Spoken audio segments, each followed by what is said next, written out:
Let's go. Yeah.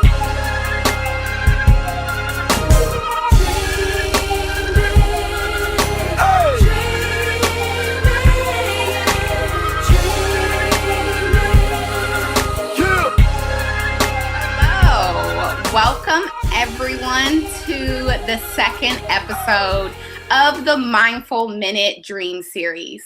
I'm Alicia, and I have a very special guest with me today who is a former classmate.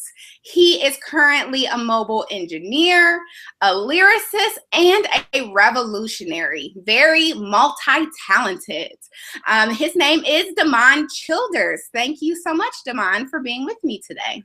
Hello, Alicia, and thank you to the Mindful Minutes audience, and I'm really glad to be here today.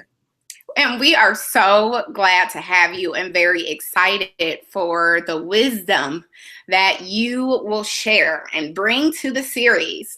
I'm going to get started with my very first question. What are you doing today for your tomorrow?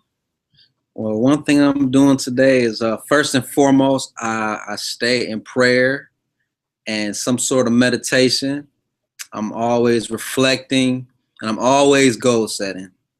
I try to always keep busy, pretty much. I try to just keep busy, keep my mind occupied, and I'm always trying to learn something, whether that's reading articles, reading a book, listening to people like yourself, Alicia, you know, who have something positive to say and contribute, to try to sort of feed that positive energy. And I think that usually carries over and to help me persevere and push through when I'm ever having roadblocks or trouble meeting the goals I set out for myself.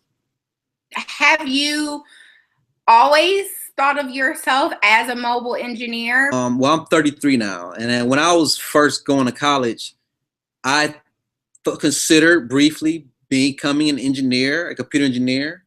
I think there was an interest there. But quite frankly, at that point, I was intimidated by what appeared to be a very daunting path to something that at the time, I did not think would be fulfilling to me. So the funny way how the universe and God works, mobile technology came out. Everybody, has a cell phone. We all have smartphones. We all utilize that. And even back into my childhood, I've always had interest in technology, but it probably took the timing of modern technological evolution and the moment for me to say, hey, that's something I want to do. All right, that I think I can do. So in 2013, I set out and I actually did a certificate program in Detroit at Wayne County Community College. And that was for a semester. That gave me the confidence to say, this is doable. And now you're seeing boot camps, or whether somebody wants to take the approach of going to a school for computer science. But right now, I just decided that this is what I want to do. It's something I want to learn. And so far, so good. And right now, I've already developed several apps. Whereas just earlier this year, I was still even just getting the lingo going of what I'm doing. So just reflecting on that, it's amazing how things can manifest once you just get to working, get going, just whatever it is you want to do, you just want to just start. And you're going to have those road bumps, but you just got to push through and show up and just keep pushing, and, good things can happen. Yeah, I mean, that's awesome that you were able to really just recognize that about yourself, that one, you had the interest and then start going to school for it to gain the confidence and then to overcome being intimidated in order to now be doing what you want to do. Exactly. In life. Me and you talked a little bit offline about how your story is similar to Tira's story from last week, just one of transition, going in one direction, maybe living in one place, and then having to reroute, move around to get back on pace. Can you tell the audience a little bit about your story in that respect? In 2014, I was working at a job that, in probably every sense of the word, was probably a okay job. It wasn't necessarily a high paying job or anything like that. It was just a job where you can be comfortable, and at the time I was more focused on my artistry as a musician, but I did have a sense of discontent. Maybe I wasn't conscious of what that quite was, but I had begun looking for new opportunities. And in the fall of that year, I got a call to accept a job offer in Atlanta, Georgia.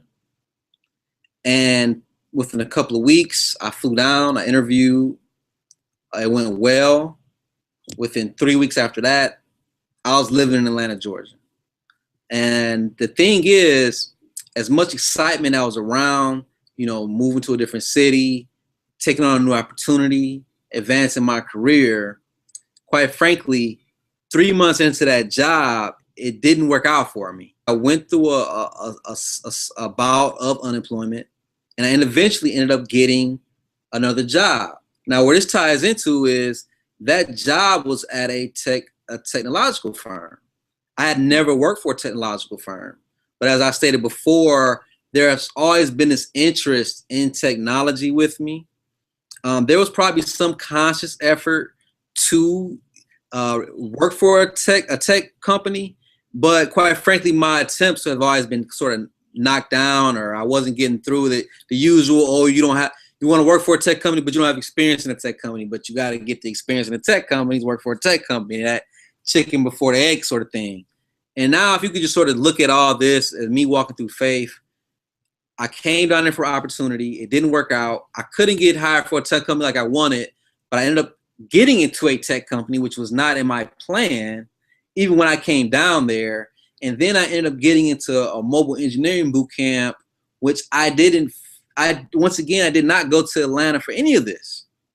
And so it became a situation where I was really submissive to what I thought God's plan was for me.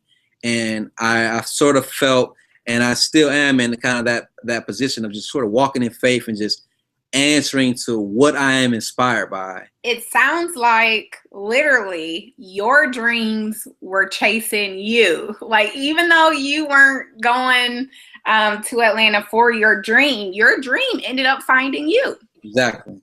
For someone who is you, 3 months after being in Atlanta, find out that job that they came down is not working out. Someone in that same situation, they're not sure where to go next, they're unemployed. What advice would you have for them?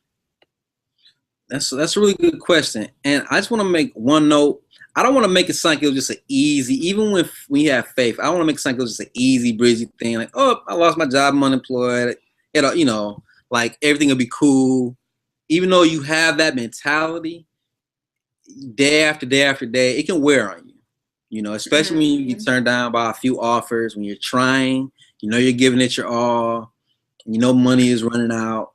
It can get really tough. So what advice I would give, and one thing that really helped me, is having an outlet. I would encourage somebody to simply revert back to enjoying life, enjoying things that make you happy.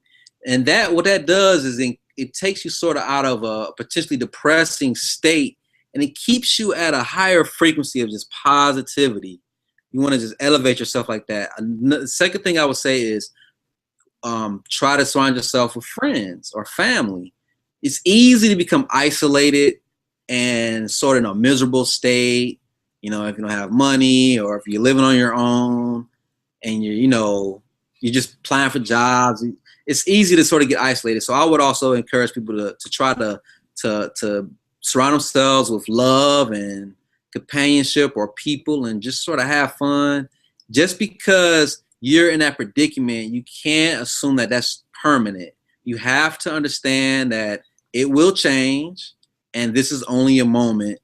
And in the meantime, you have to occupy your mind and your time with something that you love, and surround yourself with people that love you and want to see you succeed. So after that, you understand it's just a matter of time.